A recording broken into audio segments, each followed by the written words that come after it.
After Narva, after the Duna, the campaign did not end. Charles XII had made his decision. He would crush Augustus's army and break his hold on the Polish throne. In the spring of 1702, the campaign pushed deeper into the Polish-Lithuanian Commonwealth. Warsaw fell without a fight. Augustus had already withdrawn to Krakow. There had been attempts to mediate. They led nowhere.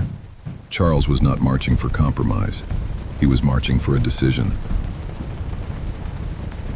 In the summer of 1702, the two armies finally met near the village of Kliszów. Across the fields stood the Saxon and Polish army. More than 20,000 men, cavalry, infantry, dozens of cannons.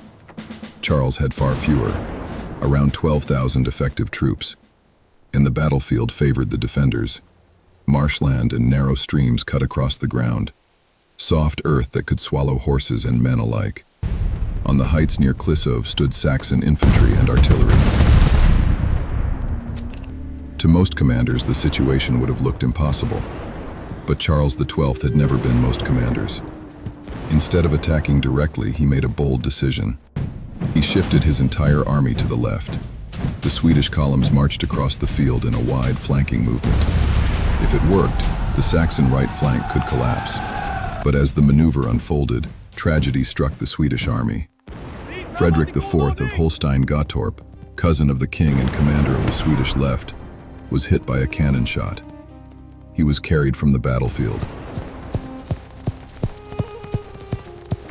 Within hours, he was dead. Amid the chaos, a new danger appeared. The Polish Crown Army had arrived. Thousands of cavalry now threatened the Swedish left wing, and among them rode some of the most feared horsemen in Europe, the Winged Hussars. For generations, their charges had broken armies across Eastern Europe. If they shattered the Swedish flank, Charles's entire army could be trapped. The king reacted immediately. He rode across the battlefield to the threatened wing. Infantry battalions were pulled from the center and rushed forward. They filled the gaps between the cavalry squadrons. An unusual formation, but the Swedish army had been trained for brutal close combat. Then the fighting began. Polish cavalry surged forward. Winged Hussars among them, lances lowered.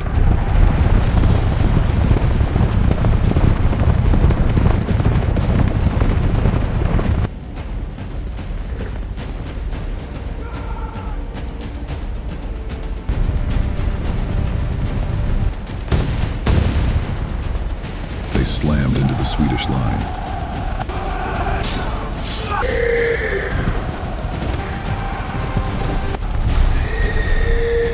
But the formation held. The Swedish infantry fired. Once. Then again. The charge began to falter. The volleys and the pikes broke the momentum. Then the Swedish cavalry counterattacked.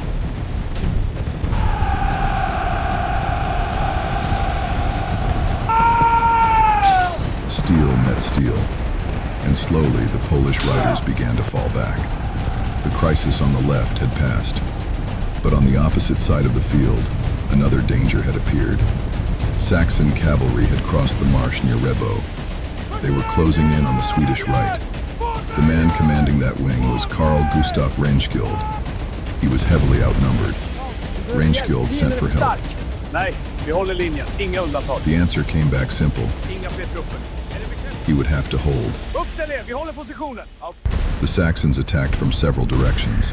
Shots rang out at close range. Men and horses fell. For a moment, the Swedish right stood on the edge of collapse. Then Reinskild struck back. The Swedish cavalry counterattacked with sudden violence. Saxon formations broke apart.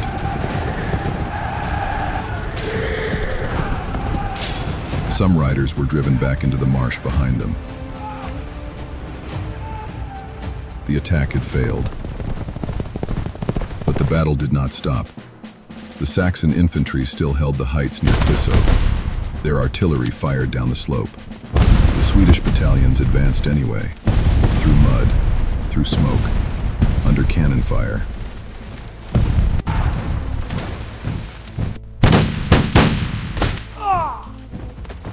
Step by step, they climbed the slope. Then they reached the guns.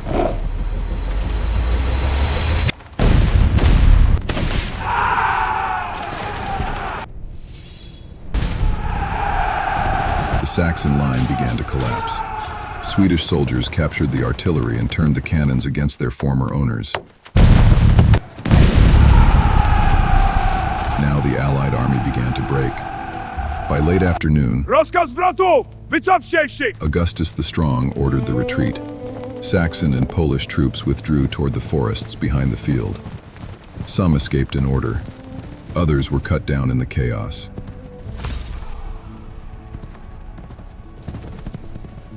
Men and horses disappeared into the marshes. The battlefield of Kliszów belonged to Charles XII. It was another Swedish victory, but it was not the decisive destruction Charles had hoped for. Augustus escaped with much of his army still intact, and the triumph carried a heavy cost. Among the dead was Frederick of Holstein-Gottorp, a prince, a commander, and the king's own cousin. Charles had won the field, but even in victory, war demanded its price. Still, the result was undeniable. At Kliszów, a smaller Swedish army had defeated a stronger enemy in a position that should have held, not through numbers, but through discipline, aggression, and the determination to keep advancing when others would have broken.